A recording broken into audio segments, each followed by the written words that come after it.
Hi, this is Diane Scott from the Best Boss podcast, and I'm honored to be here today with Elke Reichart, who is the current Chief Digital and Sustainability Officer at Infineon Technologies. It's a global semiconductor leader, actually, in power systems. But prior to that, she was Chief Digital Officer at TUI Group, and she was responsible for the TUI Group's digitization strategy, and among other things as well. She also did many years at Hewlett Packard and including the vice president of strategy and planning in their headquarters in Palo Alto. So welcome, Elka. Thank you. Thanks for having me, Diane. Yeah, we've known each other for a while, and I'm really honored to have met you. And when I was first journeying into this Best Boss podcast, one of the things that I thought about is how hard it is to get to the top levels of an organization, which you are at Infineon, and to have the qualities of the best boss in terms of leadership and helping other people's grow as a way to get your outcomes.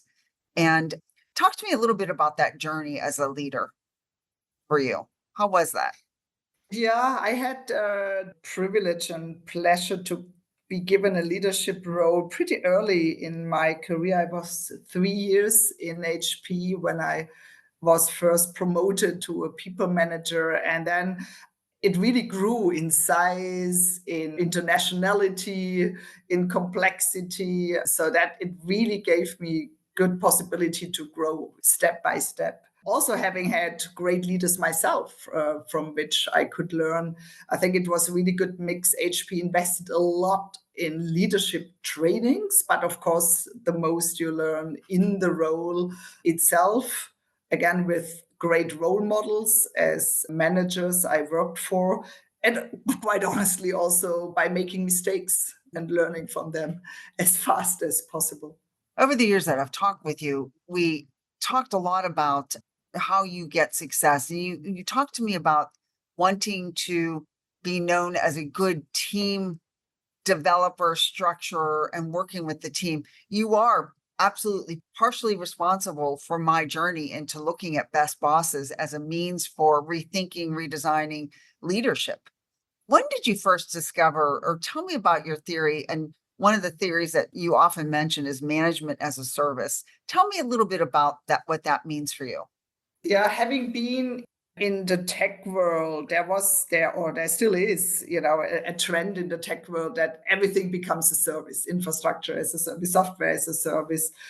And therefore, I thought, being in my tech was, so probably we should also think about leadership as a service. And I got that feedback over the years. When I was working, I often got the feedback be it in employee surveys, but also in individual one-to-ones, that people said, we really want to work in your team. We want to be part of that journey, and how powerful that really is, that we could really move mountains with the team, with the motivation of the team. So over time, of course, the bigger and bigger your team grows, I realized that my biggest asset I have is to untap the potential of the team, because the multiplying effect is so big, and that it's not so much about optimizing myself. Of course, I still want to improve myself each and every day, but the biggest lever I have is really untap the possibility and the talent of the many people reporting into me. And when I saw, what momentum and what power and what drive we developed together, and the team, then also a lot of ideas coming up from the team, and how much faster that made us over time. That's when I realized I'm here to serve the people. I'm here for my team. It's not the other way around. What is a bit sometimes still the traditional aspect, that the team is here to make me look good, to make me successful. I saw it's actually by turning my attention to the team, to make my team successful. Interesting enough, that also helps me indeed as a consequence of that to become more successful. But I turned the cause and effect around. And I said, for me, it's really clear. I'm here to make my team successful and the individual members on the team successful. So the outcomes were more about their success and therefore your success versus your success via them. Exactly. Flipped. Yeah. How did that look like? Like, give me an example of some of the things that you did. Also, the feedback I get I often talk about management as a service. It has to do, bring in your head and your heart and your hand.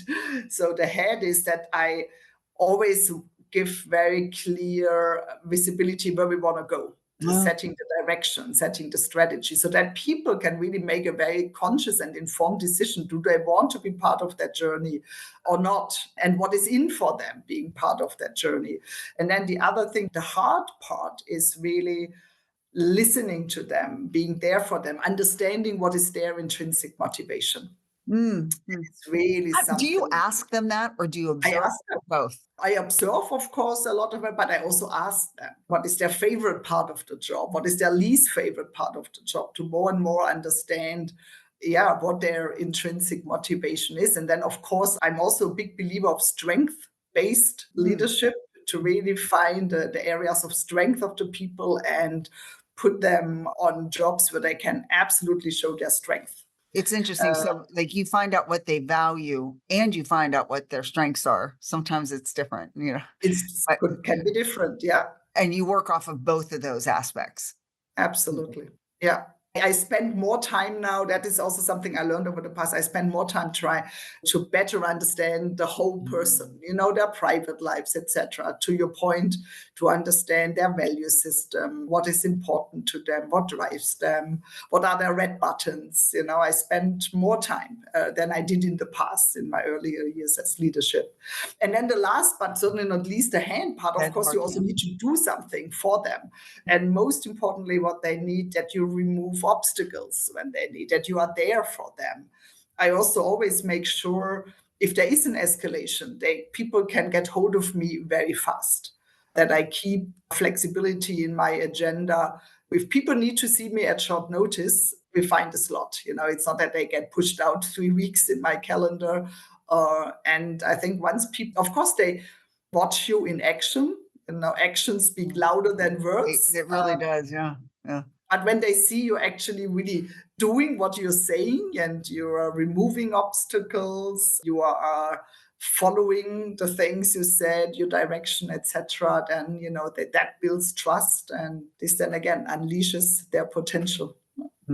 Has this approach, and I'm going to call it management as a service approach, has this approach ever been an obstacle with your peers or with an organization? Without specifics, has ever gotten in the way? I think what I've observed, that peers, when they saw me or heard me talk about it, they were like, they were skeptical. Nobody tried to talk me out of that, but they were clearly skeptical about that, and would probably clearly were not willing to copy that. But I think what I got as feedback also from peers who were pretty skeptical said, as you mentioned, the outcome says, wow, you achieve, we can see the outcome you generate with that, and the buy-in from the people, we clearly can't ignore that, even if it's perhaps a bit surprising for us to see that with this style. So if you which is often described as a friendly style, and for some people it doesn't go together. Being a leader and being a friendly person doesn't go together for we talk a lot about the likability factor in terms of a leader, and there's an old saying in America that says, "I'd rather be respected than liked." And I always say it's a heck of a lot easier to get respect if they like you. So why would you not want to be liked? Absolutely. Why would you not? That's not a good goal, not to be liked, to gain for respect. So how do you get your leaders to do the same thing? How does this trickle down? Yeah, by talking about it. What does it really mean? By that I explain the concept to them. Of course, I then also observe them in their leadership situations and give them feedback. That's probably the most thing. By talking about, people are very interesting. I think that is sometimes it helps. It took me a while to put a name around it, and since I talked about it, management as a service, then because then people are what is that? I called it MaaS, management as a service. And then people get curious, what is that? Talk to us about that. it really helps to put a name to it. That's something I realized over time. Interesting. And then it becomes a thing versus Exactly. an idea. It's a Yeah. Yeah. product. Yeah. Well done. Exactly. Let me ask you, who's your best boss? Yeah. Now that you ask me the question, the person that comes to my mind is somebody. I think. Let me just. Was my third manager. My third You don't need to manager. give the name. Yeah. My third manager in my career, and what made him the manager I still probably remember most, that he signaled me early on, after just a few weeks working together, when I worked for him, he signaled me that he sees great leadership potential, and which was surprising to me, how fast that feedback came, and that he said, I want to invest in you. And he offered me to shadow him a lot, Oh, which was really amazing. And I was very young still, I was 2 years or so wow. at work, and somebody, and of course it took away from I had my clear area of responsibility as an individual contributor. And then he asked me to join him for meetings where I had in practice nothing to do, to be honest. And it was not even about my area of responsibility, just the shadowing part of it. So it was, on the one hand, I remember sometimes quite stretching for me because I had a lot of work to do. But of course, the offer was too good to be turned down to not do it. And I learned a lot from him. I learned also some things where I said, I wouldn't have done what he has done, but it was still interesting to watch. Yeah. And that's somebody who invests so much in you, who gives you so much trust. That was also for me very inspiring, and something I also then really tried to replicate in the future as well, because I remembered how much it meant to me and how much it helped me. What's interesting is I'm doing a lot of research now on this topic, and I ask people who their best boss is. What has surprised me is how many people go to very early on in their career, almost like a pivotal leader that saw something in them that they didn't see themselves. Yeah.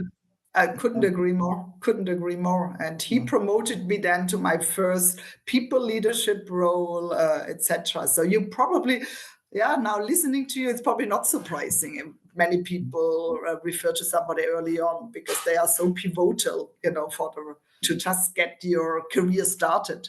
Yeah, And I was lucky enough to find him early in my I have a career. CEO who says that his best boss was his manager at Pizza Hut when he was Okay. 17, who promoted him. And like, just to hear him, it literally set him on that journey. On a side note, because I know this part about you, you've served, and a lot of my listeners are very interested in this.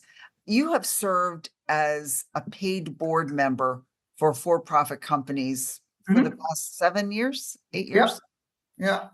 If I was thinking about doing that, what advice would you give me? The first one is always the toughest. The first one I got a bit more than 6 years ago. And then the others came, more quickly afterwards. So I think it took me a while to be honest, since making the decision I would like to serve on a board in addition to my regular job. And then by the time I got really a first interesting offer. So what I did, and what the advice I also give, I shared my wish, my desire to serve on a board with many, many people. So I think that's really what I would recommend everyone to do. Tell everyone in your network, that you are interested, you have the capacity, you are interested in that. Also make it very specific on what topic, do you want to in what do you want to join a board for, your financial background, for your technology background, for legal, whatever your expertise is, for your ESG, or whatever your preference and your expertise is, so that people really have that specifically in mind. And whenever they get contacted and they hear serendipity, they hear about something, they remember you. Yeah. And then after that, after you had that history and that track record, more frequently people would come to you. That's absolutely true. Yeah. Once and then everybody says, yeah, and we like it that you already have board experience. So this is why the first one is really the toughest. But putting it out to your, like, it's almost like you have to find what your offering is Yes. and then put it out there. Yes. So And don't put it out too generic. I want to join a board. I think very I good would. point. My brand pretty well. She had technology background, has done a lot of transformations. So that was also technology transformations was, I think, the tagline people had in their head about me. And also that was, to be honest, also the reasons or a bit the assignments or the reasons why I joined the boards I joined and why I was contacted for the boards I got offered. Yeah, that's an interesting thing is why do you actually want to do it? I mean, it's interesting work where you can be almost above the fray, but very important part of it. It's interesting work, especially a part of your career when you have so much to offer, but not necessarily as an employee role, but as a section role. It almost gives it an air of the ability to look above the situation, a clarity almost. Exactly, and I must say, also now being again in a full time, role, executive role, I learned so much. I learned so much from this board role for my operational and or now for my executive role because you have to be more on a bit on a strategic level. I learned more about strategy. Also, of course, I could watch now executives and I could see it from a different position. What is resonating with the board? What is good behavior towards the board? What is perhaps a less productive behavior towards the board? Very interesting to be, having to look at it from the different positions. What helps me now also in, again, being now in an executive role again. It's like giving and giving back. So hey, thank you for that because so many people are asking me about that, but it clarifies like there's a lot to be gained, not just from a financial standpoint, but from a learning aspect as well. Absolutely. And so it's good. Absolutely. And I think that's also how I picked a bit the roles. Can I contribute? Of course, you want, but also can I learn something new from a new industry, a new geography, whatever it might be. Yeah. Very good. Thank you so much. Any last bit of advice for the listeners about being a best boss? Yeah, I think you can sum it up by you need to love people. You need to love working with people because, it's so hard to predict what happens. You build a team, then something happens, somebody disappears from the team. So it's a constant thing. You have to be prepared to many things might change or things might not work out as planned or something happens in their private lives, which has nothing to do with their professional lives, but still affects the professional life, of course. So there's only so much when it comes to people, there's so much you can plan, but then things might also work out otherwise. And to live with this constant change and that constant evolution, you really need to have a passion for doing that. I love people and be genuinely interested in people and caring about the development of people. It's an honor to talk with you because somebody who has that genuine caring, curiosity, caring, and desire to assist people as a way that you got to the top level of your organization, top is one of the highest C-suite level of your organization. It's admirable and it's an honor to speak with you. Thank you so much. Thank you so much, Diane, for having me and for having been part of my journey for so many years. It's been so many good incredible advices and thanks so much. Yeah, it's been great. Hey, good talking to you. And thank you. This is Diane and this is the Best Boss Podcast.